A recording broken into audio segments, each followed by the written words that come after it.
Creative Babble.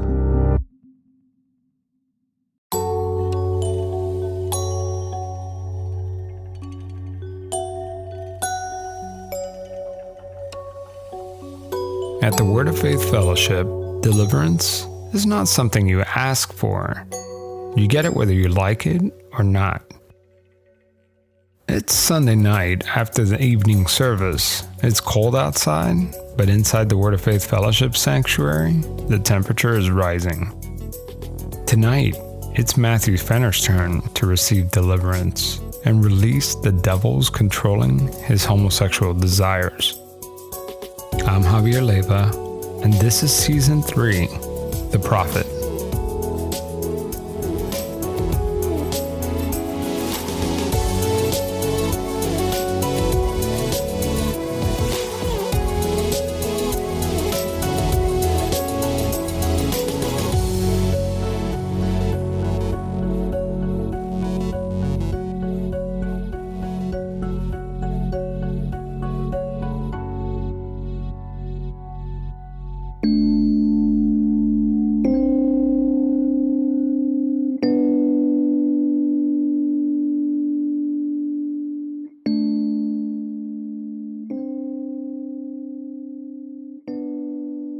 Let's define gay as the Word of Faith Fellowship sees it. Let's say a man speaks to another man. Maybe he looks at him for too long or laughs at his joke. That could be considered gay. Maybe you're standing too close. It doesn't matter. If I'm a Word of Faith Fellowship member and I think you're gay, well, then you're gay. I don't have to prove it. I just know. And I can't let you suffer with those gay demons either. Oh no. I have to pray for you to get those gay spirits out of your body. And the way we pray at the Word of Faith Fellowship is through loud prayer. And it's not just me praying for you. Sussie, Bobby, Roger, they're all going to join in. And pretty soon, you'll have 20 to 30 people screaming at you. And like Jane told me, people could get carried away. So it's easy to imagine that this prayer can become a little bit more than just a scream. I might hold on to your shoulders and give you a gentle tug. Then I might punch you in the chest, and maybe my hands will creep further up. And before I realize it, my fingers are wrapped around your neck. This hypothetical scenario that I just painted for you is exactly what Matthew Fenner says happened to him. Witnesses say Matthew was leaving prayer service one night when nearly 24 people surrounded him in the sanctuary. He said they slapped, punched, choked, and screamed at him for hours. He claims they did this to expel his homosexual demons. Like sometimes they called corporate prayer, where everyone would pray together. So that night was not one of those nights. This is Danielle Cordes. She was there that night. The church members decided it was time to pray over Matthew Fenner's gay sins. Remember, this is after the evening service, not the happy-go-lucky ceremony I witnessed in the morning. The evening service is a little bit more intimate and damning. No visitors are allowed. And I've been told that Sunday night is a time when Jane and her ministers unleash their anger at the congregation. It's also during this time when older ministers can deal with younger members like Matthew for their sins. One by one, they all started going over there. And then finally, Brooke yells to me across the sanctuary and is like, get over here and pray for Matthew. Tonight's deliverance was led by Brooke Covington, Jane's so-called adopted daughter. Danielle says she was the one calling all the shots. Brooke was the one there telling them the whole way, coaching them through it. And like the worst part is if we didn't do it and we didn't participate, which I didn't to the extent that they did. I never slapped him or did any of that. I had my arm on him. But if I had, I don't know. I just couldn't do it. I just couldn't do it. I knew that if I didn't participate enough, that I was the next one in the chair. And no one wanted that, So, it's terrifying. And people who know Brooke's style of worship say that she doesn't have time to deal with your devils. So when it's time to pray over you, it's going to hurt. Brooke barks at Danielle and demands her to join in. Danielle was terrified. They don't know how to talk to someone. They only scream at you. Are you going to let his sin drive him out of here? Meaning drive him out of the church. And so I was like, oh no, because I didn't want him to leave, because that would mean I'd never see him again. So I go over there and I have my hand on his back and we're praying.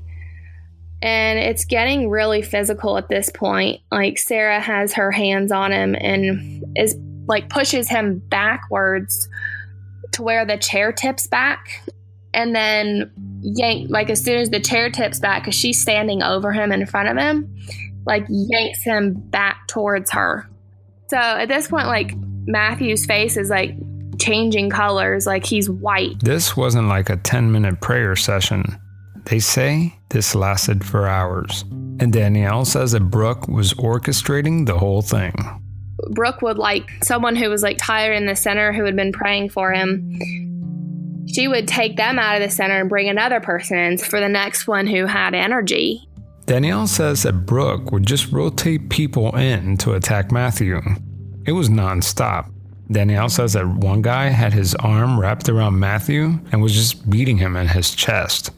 He was on Matthew's right side, and he had his arm around Matthew and had his hand in a fist and was just beating his chest. And they kept on saying, you tell us what you did. And he was like, nothing, like started crying. And so then Brooke at that point jerked him up by his arm and then shoved him down the aisle to where he like had to catch himself. Like, I didn't really feel like he could handle much more of this, but they just keep going at it. And, Brooke's like, I don't care if you have to stay in the sanctuary for 3 days. I don't care. You're going to stay in here till you tell your sin. I can imagine what's going through Matthew's head. How do I get out of this? If I yell stop, will they actually stop? Can he run for the door? Well, that's not going to work either, because the church has security at the entrance, and the driveway out of the church's compound is just way too long. Adam Bartley had his hands around his neck and was like squeezing him so tight. And at this point, I was like, this has got to stop. They're going to fucking kill him. And I was like, what do I do? So I was like, well, whatever. At this point, I'm just going to do it. And so I stuck my fingers under Adam's hand in between his neck and I peeled him off. So he went to like go forward to tell Brooke that I did that. And I was like, wait. I was like, he had surgery. And he was like, oh, I'm sorry, I didn't know. And I was like, whew. Eventually, Danielle says that the beating suddenly stopped. Then, Brooke Covington walked up to Matthew in the foyer. Matthew was cornered by the 5 ministers charged with the crime. Brooke demanded from Matthew to confess his sins. He told her he had unclaimed dreams about a man, and he hugged him in an ungodly way. Witnesses say that Brooke closed her fists and punched him with her ring, digging into his chest. Matthew gets up. They say Brooke then grabs Matthew by one shoulder and pushes him down and yells at him. You're going back there, and we're going to get this out of you, she says. They begin deliverance. Witnesses say that they grabbed him by the arm, pulled him, punched him in the chest, and Matthew is sitting, crying, wondering how is he going to get out of this. They went out like 2 or 3 times to the foyer area and tried to get him to tell whatever he was supposed to tell. And then Brooke was like, it's still not breaking. Let's pray for him again. This scene lasted for 2 hours. And I think I got home at like 2:45 a.m. Matthew just starts thanking everyone for the deliverance. Anything to make them stop. At that point, I was like, if they're going to kill someone, it's definitely going to be this time, because it was just nonstop and, punching him and beating him on the chest and like shoving him back and forth. And, it's just like waves of prayer and, Brooke screaming at him and pulling the next person in to pray for him. And it's important to note that Brooke Covington is in her late 50s, and the 4 other ministers charged with the crime were all in their mid-20s. Two of the ministers charged lived with Brooke Covington. Their names were Sarah Anderson and Justin Covington. The other two ministers charged with attacking Matthew are Adam Bartley and Robert Walker.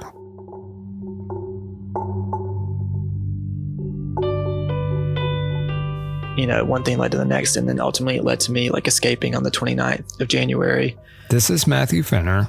And going to my grandparents' home, and then, living there, and that kind of started a whole new chapter, I guess, in my life. The next morning, his mom, Linda, and another church member showed up at Matthew's grandfather's house. That night after I left, and just kind of barged in, and we're just like, what are you doing? Why are you here? It just became this whole yelling thing. Everyone's yelling at us. Why are you doing this? Why are you here? Do you not remember people that walk away from God's, works? They'll get God's judgment will come on them. It's you're going to get cancer again and you're going to die if you stay at it, if you leave God's place. But it was too late. Matthew had already gone to the police, and he was eventually granted a grand jury investigation to determine whether criminal charges should be brought. Typically, these types of proceedings are secret, and the accused should have no knowledge of it, but somehow the word of the grand jury got out to Jane Whaley. They found out that I had gone before a grand jury, which is supposed to be a secret proceeding, but somehow they knew. And then they showed up the next day and were we want to meet with these people too. And they're we have witnesses that can say that otherwise to what Matthew's saying. They had Matthew's mother and his brother Matty testify against him. But anyway, they had all these people that I cared for come in, but my mom especially came in and was supposed to testify against me, saying, yeah, he's lying. I have firsthand knowledge to know that, what he's saying isn't true. Maybe the most shocking thing about this whole situation is that the 5 ministers charged with this crime have been awaiting trial for almost 5 years now. It's been one delay after another. The trials are currently being held up until the FBI and the SBI finish their investigation. It wasn't easy getting to this point. Remember, if this were a football game, the church is up by a lot, and the feds and state prosecutors have yet to put points on the board. Only recently have 3 church members pled guilty for an unemployment scam.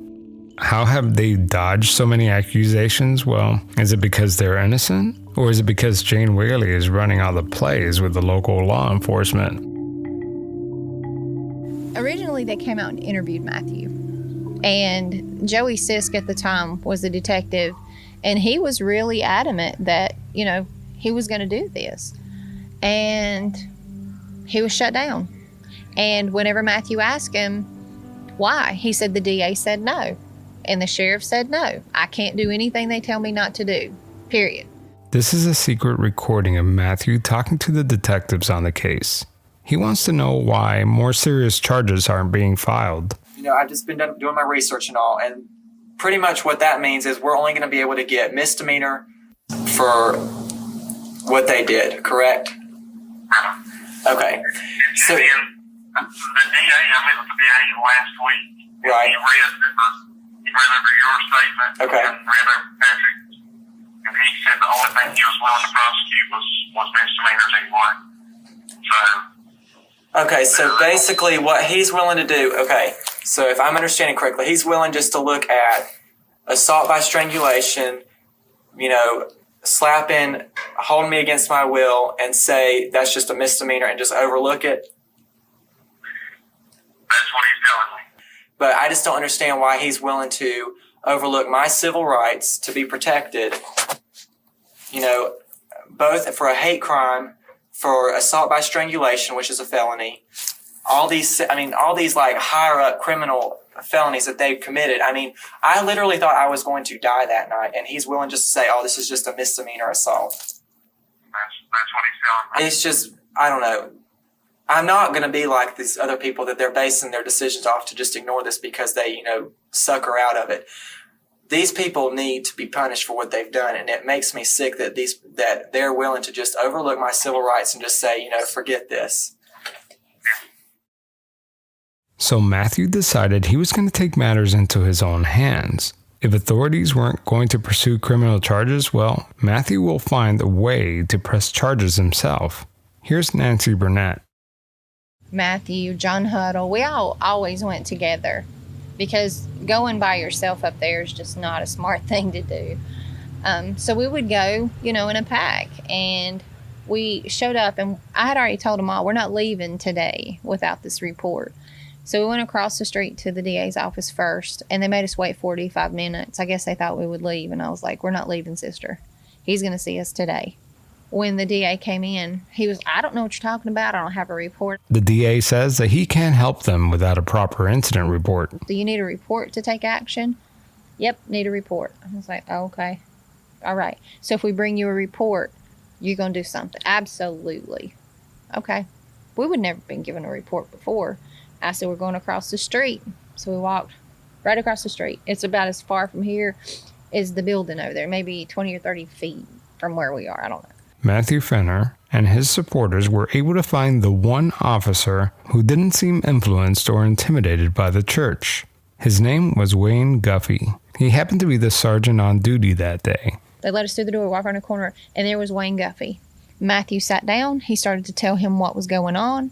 And he said, not Matthew said, not I said, not anybody else said, he classified this as a felony case, assault by strangulation, kidnapping. After years of waiting, they finally got a new incident report, this time with some serious charges attached to it. We walked in and we left there with a report that day.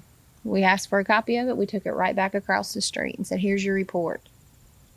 And when he saw us having the report made, all the wind was just out of his body. He was like, oh my God, they've done it.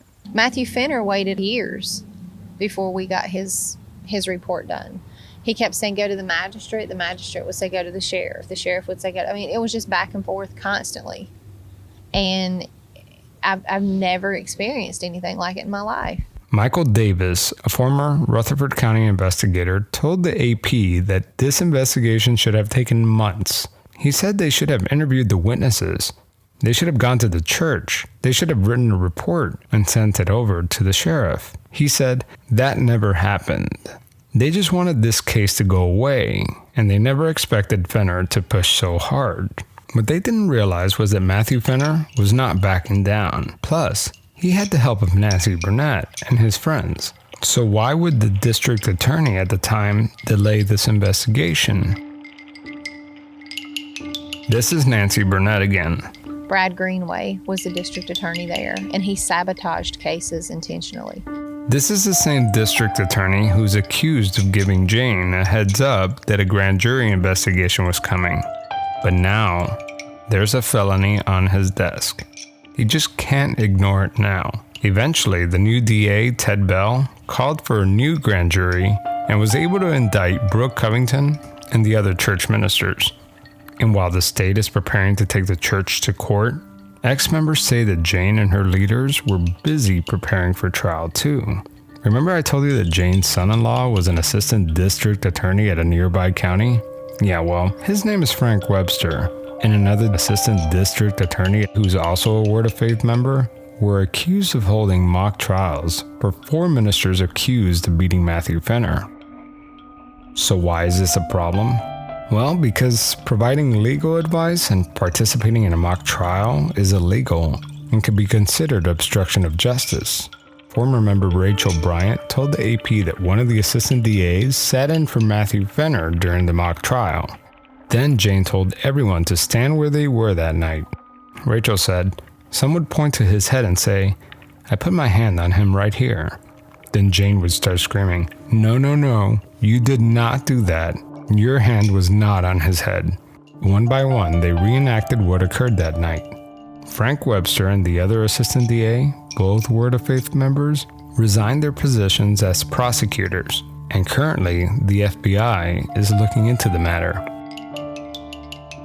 The trial against Brooke Covington and the other ministers is expected to resume sometime soon, but I'm not holding my breath.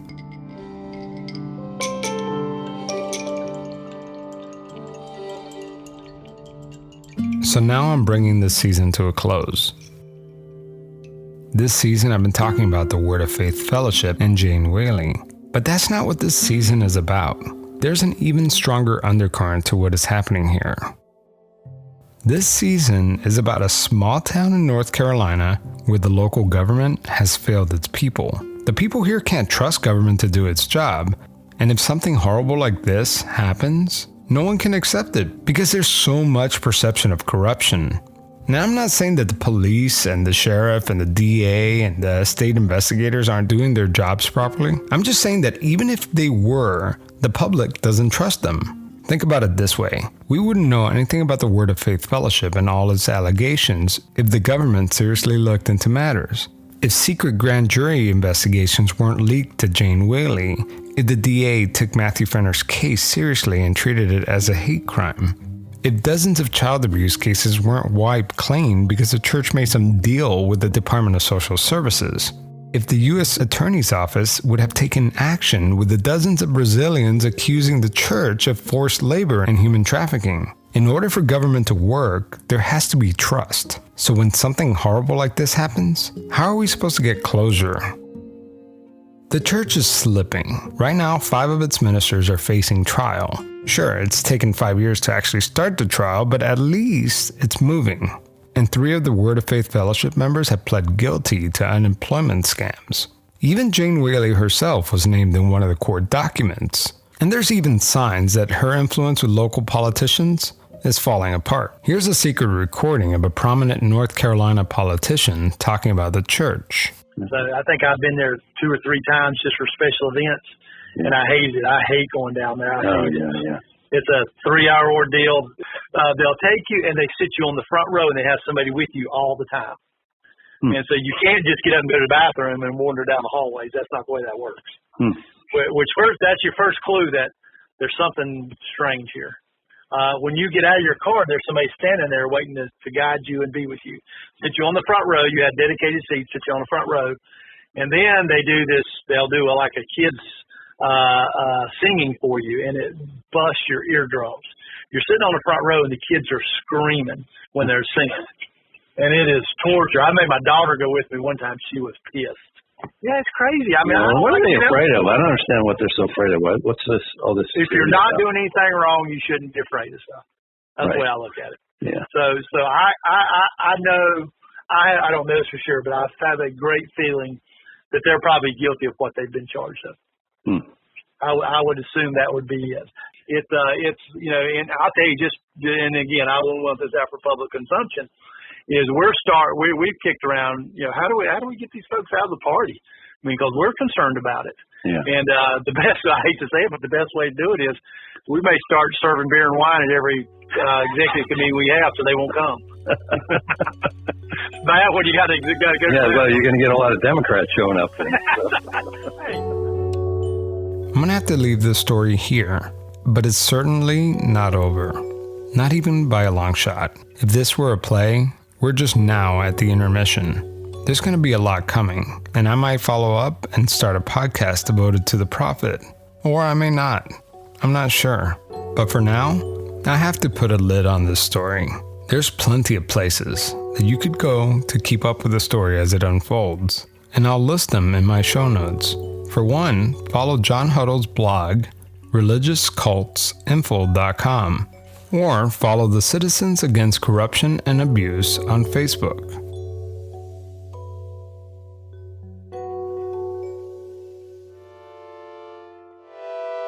This has been a wild season, and there's more to come in season 4. Here is a preview. Remember the White House party crashers? This is going to be the hottest ticket in town, and so we walked in, it just turned into the life of the party, and we're taking pictures with everyone. We had a blast. How about Uri Geller, the mentalist who the U.S. government used for psychic warfare? Yeah, so they were the ones who called the CIA, and I guess they were the ones who talked to Kit Green in Langley, Virginia, and they said to him, listen, we got this guy. We just don't know how he bends spoons, how he reads minds, and how he does these amazing things for us. Will you study him? And that's how, Xavier, I got out of Israel. And then I started working for them because they wanted to see if my mind can trigger a nuclear bomb. Could you trigger a nuclear bomb if you wanted to with your mind? I don't want to go there. And I talked to a big-time drug dealer who flipped and became an informant for the FBI. I've got a name. My street name was Bojack. I didn't do drugs. No way. He did his own product. That was his problem. But he taught me everything to the point where I'd go pick it up, the load, I'd bag everything, deliveries, I would collect. I did collections. I did it all. Yeah, season 4 is going to be awesome. Make sure to find me on Facebook, Twitter, or Instagram so you could find out when the new season premieres. And even though we're waiting for season 4, I'm going to keep posting on Patreon some new material, plus an extended version of the Jolly Rogers Social Club with a brand new interview. Thank you so much for being part of this wild ride with me. This season took everything out of me, and if you like the serialized storytelling, I think I'll do it again. So send me some story ideas at javier@pretendradio.org. Oh, and one more thing before I go. I'd like to thank Amy Smith.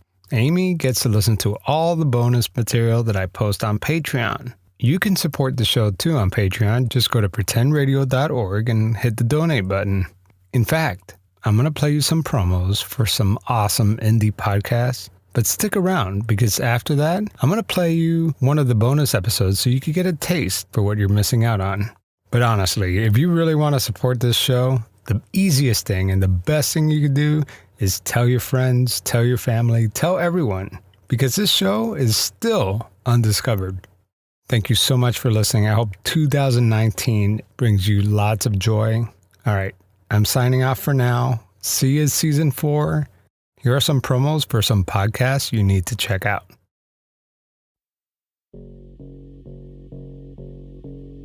You've heard the stories about murder and homicide. But what about the rest of the crimes committed daily? What about the police officer who robbed banks during lunch, or the multi-million-dollar diamond heist? What about the assaulters, stalkers, and arsonists? I'm Lindsay, the host of Mugshot. Mugshot is a new true crime podcast that tells the stories of non-murderous crimes. Season 1 has begun, and new episodes release on Mondays. Mugshot can be found on most podcatchers and on social media at the handle @MugshotPod. I hope you'll join me, but until then, be on your best behavior, or you'll end up with your own mugshot.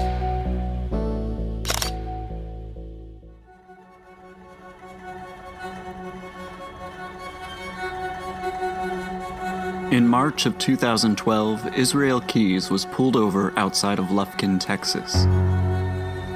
And in that moment, hundreds of lives would be forever changed, including mine. Join me on this strange, terrifying, and emotional journey as I attempt to find the missing, understand a killer, explore the impacts of crime, reconcile with those left behind, and subvert the genre of true crime. In the FBI files, they found images of over 40 missing persons on his computers. I think it's fair to say that Israel Keys had a fetish about missing people, which is why he wanted to ensure that his victims didn't get found. True Crime Bullshit premieres December 6th on Apple Podcasts and anywhere else you listen to podcasts. Go to www.truecrimebullshit.com for more information.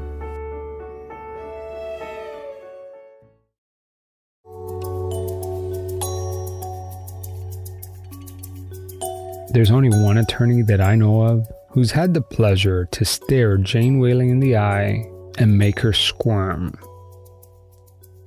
It's my understanding that you are probably one of the few attorneys who have actually cross-examined Jane Whaley. Yes, I did. That was, I have to confess, the most fun I've ever had as an attorney.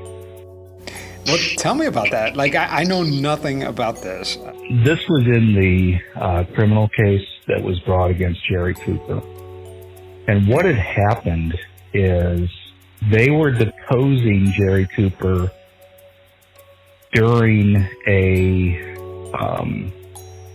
as part of a domestic case that was completely unrelated to him. Jerry Cooper is a former member of the Word of Faith Fellowship. Jane claims that Jerry was making harassing phone calls to her. Jane says that he was cyber stalking her with phone calls and text messages. 2 years later, the church issued a subpoena to take him to court. Now you have to understand, Jerry Cooper is a minister in Uganda, okay? Mm-hmm. They somehow had tracked him down, served him with a subpoena to do this deposition. Jerry flew back to North Carolina from Uganda, and they went to court. And he asked Paul Dietz to represent him. The day of the deposition, things didn't go very well. And, you know, the Word of Faith had all of their leadership there and their attorneys and tried to put on their whole show. Now, I'm not easily intimidated, so I just kind of chuckled at the whole thing. You know, they tried to have their attorney make an opening statement and things like that, and I objected because, you know, the state represents in criminal charges. The DA was there, the assistant DA. I was going to ask, they sound like they're playing the role of the DA. I mean, yeah, they were trying to, but no, the judge wouldn't let them and the DA wouldn't let them. So eventually they put Jane up on the stand to talk about her involvement in the case, and I got to cross-examine her, and I really kind of wish that the regular rank and file membership of the church had been there, because if they would have, really the whole thing would have imploded, because they would have seen that she is just a human being. You know, she's not this godlike figure that she demands to be treated like. Because, you know, I would ask her a question and she would just kind of ignore the question and start a rambling answer about something completely different. And so I would interrupt her. I'd say, ma'am, I'm sorry, no, you can't do that. You need to answer my question. And that really, she's not used to being questioned like that. She's not used to having her authority challenged. And she really kind of just fell apart on the stand. She did not make a compelling witness at all for her cause. And the upshot of it, the trial took a lot longer than it should have. It took probably 2 or 3 hours. It was in district court, so it was before a judge. It wasn't a jury trial. Right. And at the end of the case, the judge found, he dismissed one of the charges of the close of state's evidence and found him not guilty on the other. And yeah, it felt pretty good, to be honest with you. And as Jerry Cooper walks out of the courthouse, they served him with a warrant for his arrest. But they served him with that warrant at the end of the deposition. They had a sheriff waiting to serve him, and he was placed under arrest and put in jail and had to make bond. But in the end, the court ruled against Jane and the Word of Faith Fellowship.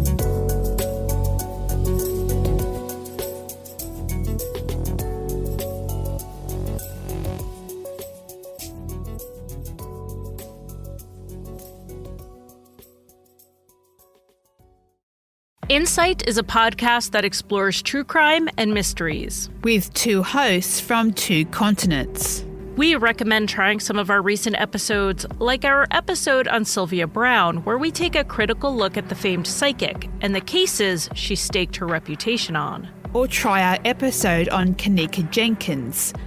After she was found in a hotel freezer, her death was ruled an accident, but her family does not want to believe it. We also recently covered the disappearance of Joan Reish. Does the novel she took out of the library point to the answer to the mystery of what happened to her? We also covered a case requested by many of our listeners, the circumstances leading up to the death of actress Natalie Wood. You can find Insight in your favourite podcast app and all across social media just by searching for Insight Podcast. That's Insight, 2 words, podcast. creative power.